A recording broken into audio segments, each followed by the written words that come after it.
اسی قیام اللیل میں یا اسی نماز میں سجدہ ہے، یہ حالت اللہ سے سب سے زیادہ قریب کرنے والی ہے۔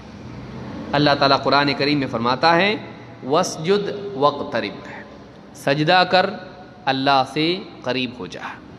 معلوم ہے کہ سجدہ اللہ سے قریب کرنے والا عمل ہے، اور سجدہ کہاں ہوتا ہے؟ نماز میں۔ معلوم ہے کہ نماز اللہ سے قریب کرنے والا عمل ہے۔ اللہ کے نبی صلی اللہ علیہ وسلم فرماتے ہیں اقرب ما یکون العبد من ربہ وہو ساجد فاکثر الدعاء، بندہ اپنے رب سے سب سے زیادہ قریب سجدے کی حالت میں ہوتا ہے۔ بندہ اپنے رب سے سب سے زیادہ قریب سجدے کی حالت میں ہوتا ہے، تو تم خوب اللہ سے دعا کیا کرو۔ سجدے میں اللہ سے دعا کرنی چاہیے، دعائیں یاد کریں۔